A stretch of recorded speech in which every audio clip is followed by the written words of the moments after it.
अंग्रेजी में एक कहावत है, if you can't wake up from the nightmare then may be you are not asleep. मतलब ये कि अगर बुरा सपना देखकर भी आप नहीं जागते हैं तो आप सोए नहीं हैं। इसलिए जागना ही होगा क्योंकि दुनिया बदल चुकी है। इसलिए पहले बात इसी के बारे में करेंगे।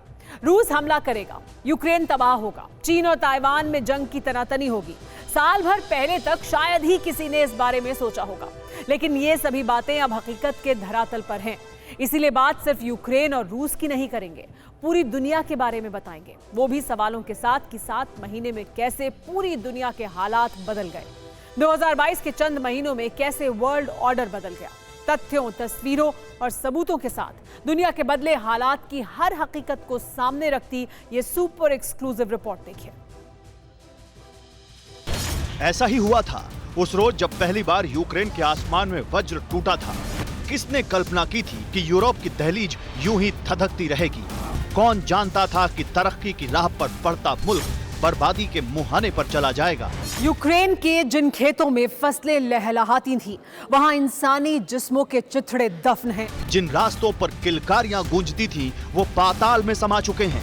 जिन चौक चौराहों पर दोस्तों की महफिलें सजा करती थी, वो शमशान की शक्ल ले चुके हैं। 7 महीने से रूस और यूक्रेन भले ही ना बदले हों, लेकिन दुनिया जरूर बदल गई है, बहुत बदल गई है। इसीलिए बात सिर्फ रूस की नहीं करेंगे, पूरी दुनिया की करेंगे। चंद सवालों के साथ कि 7 महीने में कैसे वर्ल्ड ऑर्डर बदल गया है। 2022 में दुनिया का समीकरण कैसे बदल गया। दुनिया का भूगोल ही नहीं बदला, फिजिक्स और केमिस्ट्री तक बदल गई है। यकीन नहीं आता तो इन 8 तस्वीरों को गौर से देख लीजिए। धरती के ये वो छोर हैं जो पूरी दुनिया का रिमोट है। सेकेंड वर्ल्ड वॉर के बाद पहली बार अमेरिका को सबसे बड़ी चुनौती मिल चुकी है। रूस यूक्रेन का वजूद मिटाने को व्याकुल है। चीन ताइवान का किस्सा जमाने को पता है। ईरान से लेकर इटली और सऊदी अरब से लेकर टर्की तक तानाशाहों के खिलाफ बगावत का बवंडर उठा हुआ है। 7 महीने के दौरान कैसे पूरी दुनिया के हालात और हकीकत बदल गई, इसे विस्तार से समझना है तो सबसे पहले यूरोप की दहलीज पर चलिए। यूक्रेन 7 महीने से दुनिया इसी देश का नाम सुन रही है, नॉन स्टॉप सुन रही है और आगे भी सुनती रहेगी, क्योंकि इस बात की आशंका और प्रबल हो चुकी है कि दुनिया के सेंटर का यही मुल्क धरती पर महाविनाश का केंद्र बनने वाला है। क्योंकि मॉस्को से बेहद चौंकाने वाली सनसनीखेज खबर आई है। जानना चाहते हैं तो सुनिए। रूस ने पहली बार आयोडाइड पिल्स की बड़ी खेप ऑर्डर कर दी है। रूस ने $86,000 की रकम से आयोडाइड पिल्स मंगाई हैं। आयोडाइड पिल्स को रूसियों में बांटने के लिए 4 दिन का वक्त दिया गया है। इसीलिए सवाल यह है कि 4 दिन बाद रूस क्या करने वाला है। क्या पुतिन ने यूक्रेन में परमाणु बम दागने का पक्का फैसला कर लिया है? क्योंकि ये पहला मौका है जब रूस की तरफ से इतनी बड़ी तादाद में अपने नागरिकों में बांटने के लिए आयोडाइड पिल्स मंगाई गई हैं। बात इतनी सी नहीं है। रूस की एटमी धमकी के खतरे को देखते हुए यूरोपियन यूनियन एक्टिव हो चुका है। यूरोपियन यूनियन की तरफ से 55 लाख आयोडाइड टैबलेट्स यूक्रेन को भेजी गई हैं। यूरोपियन यूनियन ने अपने रिजर्व से 50 लाख आयोडाइड टैबलेट भेजी हैं। ऑस्ट्रिया ने अलग से 5 लाख आयोडाइड टैबलेट्स यूक्रेन को मदद के तौर पर दी हैं। यूक्रेन के पड़ोसी देश पोलैंड में भी आम लोगों को आयोडाइड पिल्स बांटी जा रही है। सवाल यह है कि इसका मकसद क्या है? जवाब है एटमी धमाके में खुद को महफूज रखने की कवायद। क्योंकि एटमी हमले की सूरत में पैदा होने वाले रेडिएशन से बचाने के लिए आयोडाइड पिल्स बेहद कारगर हैं। कोई परमाणु हादसा या परमाणु हमला होता है तो उससे रेडिएशन निकलता है। रेडियो एक्टिव आयोडाइड सांस के जरिए या फिर खान पान के जरिए शरीर के अंदर जा सकता है। ऐसा होने पर शरीर के अंदर रेडिएशन फैल जाता है। पोटेशियम आयोडाइड की ये दवा थायराइड ग्रंथि को ब्लॉक कर देती है, जिससे रेडियो एक्टिव आयोडाइड जमा नहीं हो पाता और रेडिएशन से बचा जा सकता है। यही वजह है कि यूरोपीय देशों में धड़ल्ले से आयोडाइड पिल्स की मांग बढ़ चुकी है। हालात ये हैं कि कई देशों में स्टॉक तक खत्म हो चुका है। सवाल यह है कि क्या वाकई एटमी जंग का वक्त करीब है? अमेरिकी खुफिया एजेंसी CIA के चीफ से जवाब सुनिए। अमेरिका को भी एहसास हो चुका है कि मॉस्को से आने वाली एटमी धमकियां सीरियस हैं। इसीलिए अमेरिकी खुफिया एजेंसियां साइबेरिया में रूस के एटमी जखीरे पर गहराई से नजर रख रही हैं। वैसे पुतिन के मन में क्या है समझना बेहद मुश्किल है।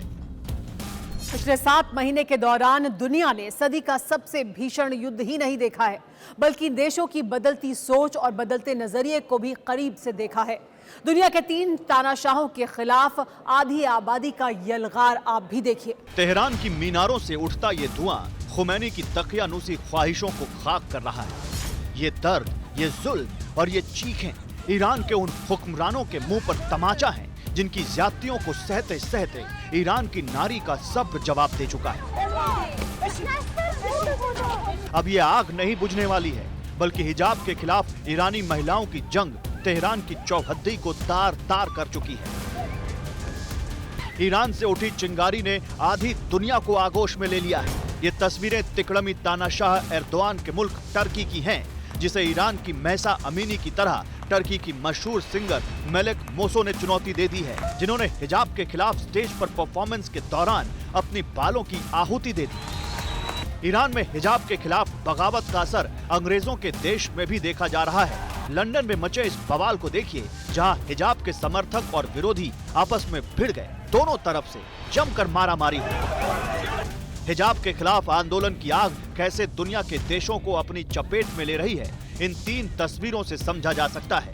अमेरिका से लेकर यूरोप और मिडिल ईस्ट से लेकर खाड़ी देशों में हिजाब के खिलाफ जबरदस्त प्रदर्शन हो रहे हैं। ईरान में 76 से ज्यादा लोगों की मौत के बाद भी 80 से ज्यादा शहरों में भयंकर कोहराम मचा हुआ है। ईरान में हिजाब के खिलाफ होने वाले प्रदर्शन उग्र होते जा रहे हैं। इनका फैलाव भी बढ़ता जा रहा है। ऐसे में इन प्रदर्शनों को लेकर सवाल भी उठने लगे हैं। बड़ा सवाल यह है कि इस आग को कहीं अमेरिका तो नहीं भड़का रहा है।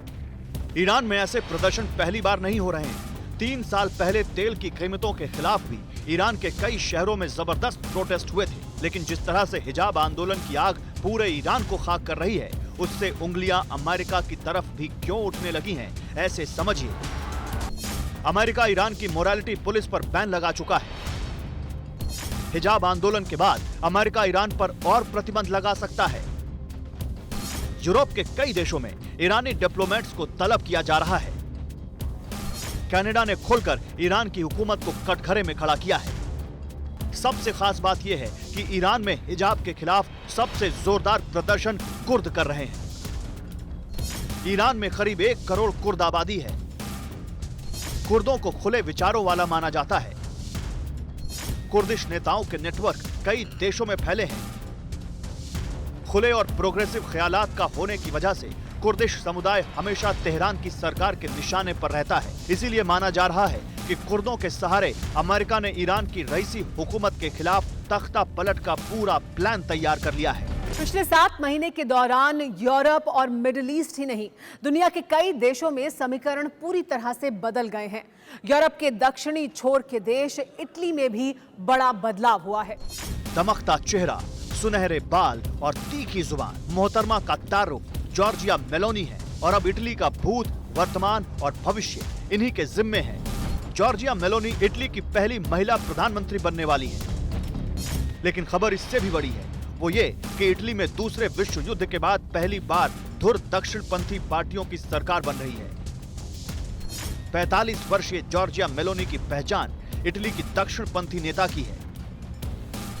जॉर्जिया मेलोनी को मुसोलिनी का कट्टर समर्थक माना जाता है।